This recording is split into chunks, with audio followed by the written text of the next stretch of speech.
हमारे बीच में उपस्थित प्रदेश कांग्रेस कमेटी के बहुत सम्मानित अध्यक्ष बड़े भाई आदरणीय महेश गौड़ जी, हमारे यहाँ से प्रभारी मंत्री आदरणीय सीता अक्का जी, हमारे बीच में उपस्थित हमारे वरिष्ठ बहुत ही सम्मानित आदरणीय सुदर्शन रेड्डी साहब और जीवन रेड्डी साहब, शब्बीर अली जी, हमारे बीच में उपस्थित मेरे साथ भी सांसद रहे और वर्तमान में भी सांसद हैं भाई सुरेश शेट्कार जी, हमारे एआईसीसी के सचिव और साथी भाई संपत जी, जिला कांग्रेस कमेटी के सम्मानित अध्यक्ष भाई मोहन रेड्डी जी, लक्ष्मीकांत जी और अनिल भाई, सुनील रेड्डी जी, विनय रेड्डी जी, प्रदेश कांग्रेस कमेटी के तमाम साथी पदाधिकारीगण, अजमत भाई, वेंकट जी, राजीव जी, नरेश भाई,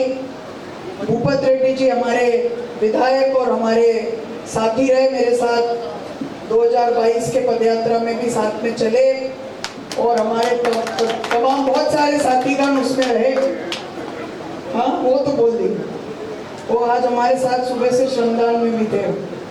हमारे सभी मंडल के अध्यक्षगण, माताओं बहनों, बहुत देर से बहनें भी यहाँ पर उपस्थित हैं, भाइयों, साथियों, बुजुर्गगण और मीडिया के बंधुओं, मंच पर उपस्थित अन्य सभी पदाधिकारी साथियों, फ्रंटल ऑर्गेनाइजेशन और डिपार्टमेंट के अध्यक्ष और साथीगण, और अभी पिछले 2-3 दिन से साथ में पैदल यात्रा में चल रहे सभी साथियों, सभी सम्मानित यहाँ पर उपस्थित कार्यकर्तागण,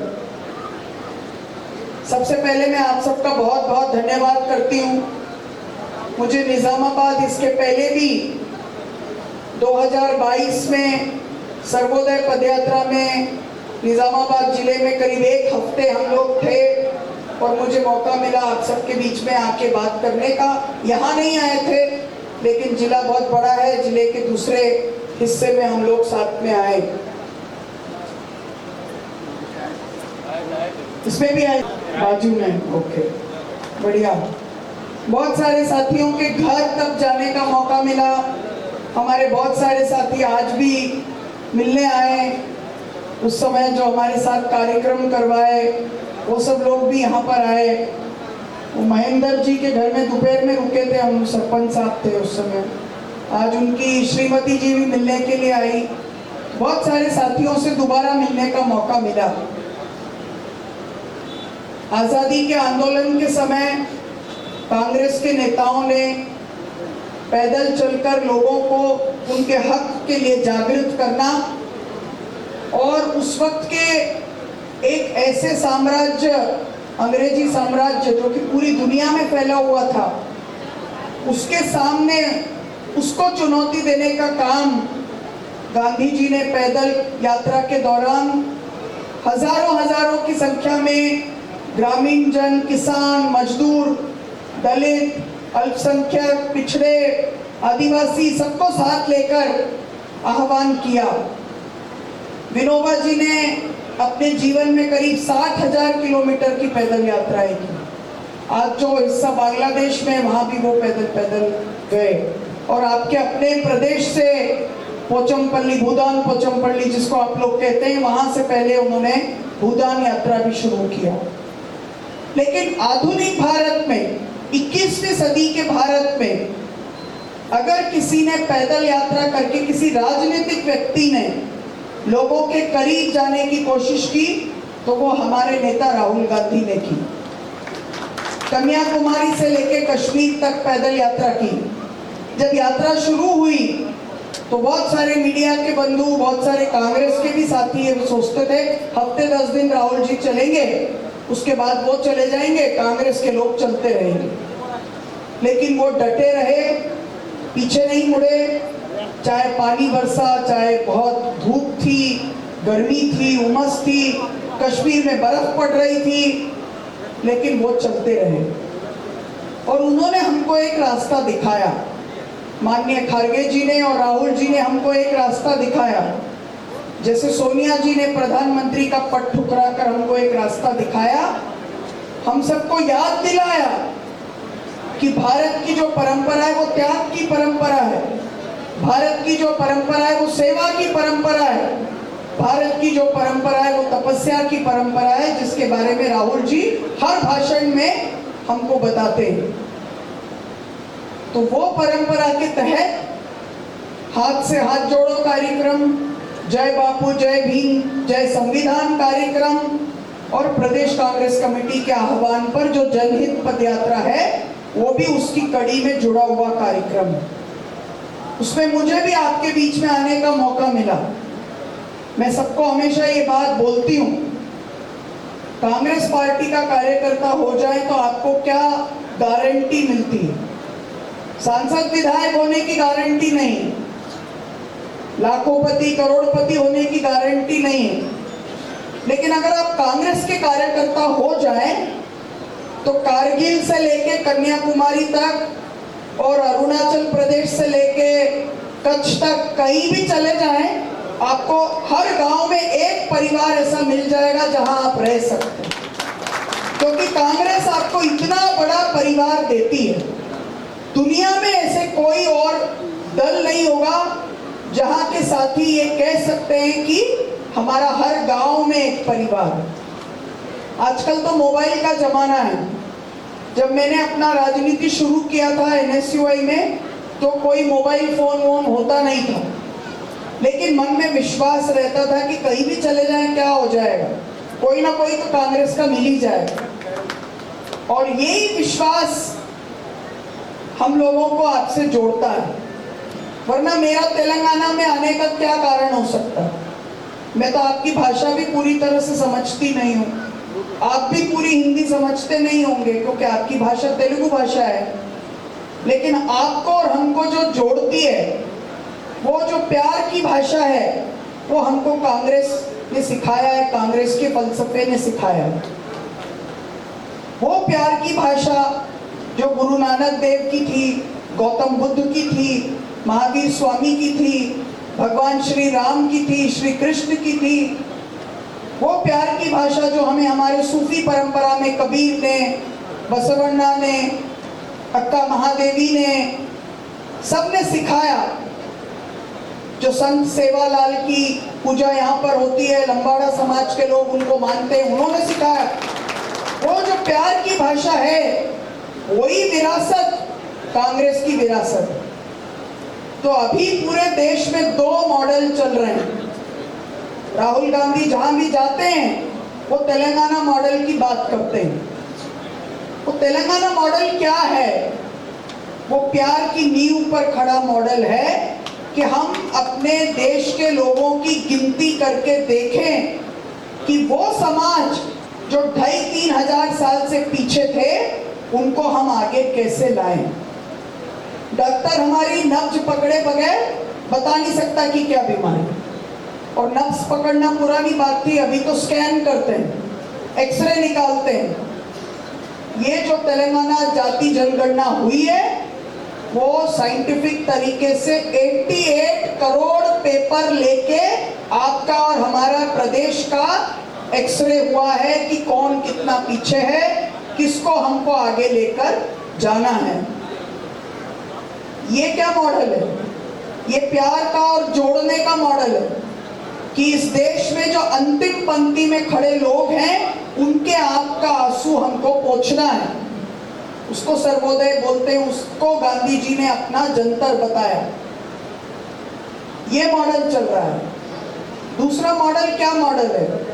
अभी जो हम बिहार में देख रहे हैं, चुनाव आयोग ने एक एक्सरसाइज कराया, उसके अंतर्गत बिहार के वाजिब नागरिक और वोटर ऐसे 65 लाख लोगों को वोट डालने के अधिकार से ही महरूम कर दिया।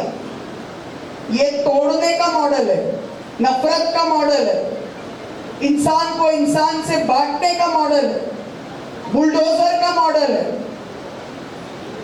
और इस मॉडल के सामने जो तेलंगाना का सबको जोड़ने का मॉडल है, सामाजिक न्याय का मॉडल है, उसको लेकर हम पूरे देश में कैसे जाएं, इसके लिए हम लोग जंतर मंतर जा रहे हैं। 42% रिजर्वेशन पाना हमारा मकसद है, लेकिन देश की राजधानी में जाकर पूरे दुनिया को ये बताना कि भारत देश में एक तरफ अगर तोड़ने का मॉडल चल रहा है तो राहुल जी के नेतृत्व में हमारे माननीय मुख्यमंत्री रेवंत रेड्डी जी और हमारे प्रदेश कांग्रेस अध्यक्ष महेश गौड़ जी के नेतृत्व में एक जोड़ने का मॉडल भी चल रहा है। वो तेलंगाना मॉडल है, जहां हम चाहते हैं हर एक इंसान को इंसान होने का हक मिले। वरना और कौन सा प्रदेश होगा जहां पर गल्फ में जो लोग काम करते हुए चले गए उनके भी न्याय के बारे में सोचा जाए। किसी दूसरे प्रदेश में ये नहीं हो रहा है। यूपी और बिहार से सबसे ज्यादा लोग बाहर देश में छोटा मोटा काम करने के लिए जाते हैं, वहां ये योजना नहीं है। तो पूरी दुनिया में संदेश देने के लिए हम नई दिल्ली जा रहे हैं 5, 6 और 7 तारीख को, इसलिए कि देश के नागरिकों को अब चुनाव करना पड़ेगा कि वो कौन से मॉडल के साथ चलना चाहते हैं। क्योंकि देश में अगर लोकतंत्र को मजबूत करना है तो तेलंगाना मॉडल अपनाना पड़ेगा। सबको जोड़ने का मॉडल, न्याय का मॉडल, हक का मॉडल, समता का मॉडल, बाबा साहेब ने जो मॉडल बनाया संविधान का वो मॉडल, पेरियार और नारायण गुरु ने हमको जो मॉडल सिखाया वो मॉडल, जो बापू ने सिखाया वो मॉडल, संविधान के सपनों के भारत का मॉडल, 21वीं सदी का जो राजीव जी का संकल्प था वो मॉडल। और दूसरा मॉडल जो नागपुर से निकलता है आरएसएस के मुख्यालय से, कि देश के नागरिक को नागरिक ही मत समझो, गरीब लोगों को बार बार परेशान करके उनसे कागज निकलवाओ और उनको नागरिक भी मत रहने दो। वो नागरिक ही नहीं होंगे तो सामाजिक न्याय नहीं, नागरिक ही नहीं होंगे तो उनका आर्थिक लाभ नहीं होगा, आर्थिक उनका सशक्तिकरण नहीं होगा। नागरिक ही नहीं रहेंगे, वोट ही उनके हिसाब से नहीं पड़ेगा तो कल से उनको किसी भी प्रकार का कुछ भी राजनीतिक, सामाजिक, आर्थिक प्रतिनिधित्व नहीं मिलेगा। यहाँ दूसरी तरफ तेलंगाना मॉडल में हम ये चाहते हैं कि उनको राजनीतिक प्रतिनिधित्व ओबीसी को 42% मिले। वहां वो चाहते हैं कि जो प्रतिनिधित्व है वो भी कटे। तो ये हमको संदेश देने के लिए हम जा रहे हैं कि देश को पता चले कि इस देश में सिर्फ तोड़ने वालों की राजनीति नहीं है, जोड़ने वालों की और समावेश की राजनीति भी है। और वो राजनीति राजीव जी के बाद राहुल गांधी जी जिस तरह से सोनिया जी और मनमोहन सिंह जी ने किया वो कर रहे हैं। राहुल जी ने ओबीसी का महाअधिवेशन हुआ दिल्ली में, उसमें एक बात की, उसके साथ मैं अपनी बात खत्म करूंगी। उन्होंने कहा कि आज का जो दौर है वो डेटा का दौर है। डेटा मतलब क्या? सूचना। और यही बात आदरणीय प्रदेश कांग्रेस के अध्यक्ष ने माना कि गांव-गांव में अगर हमारी पंचायत की इकाई बनी, मंडल का यूनिट बना, तो वो जो डेटा है वो कांग्रेस को मजबूत करे। और इस डेटा की शक्ति को सबसे पहले इस देश में किसने पहचाना? राजीव जी ने पहचाना। ये जो आज हम सब सेल्फी ले रहे हैं, 80 के दशक में उन्होंने सूचना की क्रांति लेकर नहीं आए होते तो ना तो कंप्यूटर होता, ना तो हमारे हाथ में फोन होता, ना तो हम सेल्फी खिंचवाते। वो इसलिए किया कि सूचनाओं पर अधिकार केवल एक वर्ग का नहीं होना चाहिए, हम सबके पास होना चाहिए। तो ये एक नए राजनीतिक दशक की शुरुआत है। तेलंगाना बहुत खास है इस वक्त। पूरी दुनिया की नजर तेलंगाना पर है, सिर्फ देश की नहीं।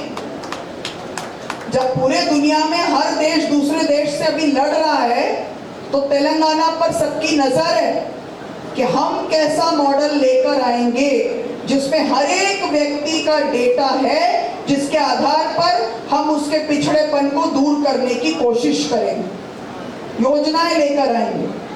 और ये कांग्रेस के मुख्यमंत्री, कांग्रेस की कैबिनेट, कांग्रेस के प्रदेश के अध्यक्ष और नेता और हमारे तमाम एमएलए साथीगण और हमारे हजारों की संख्या में कार्यकर्ता बंधुओं ने किया। उसमें मुझे आपके बीच में यात्रा में आने का मौका मिला। मुझे आपके साथ आकर बहुत अच्छा लगा। बहुत बहुत धन्यवाद। जय हिंद, जय भारत।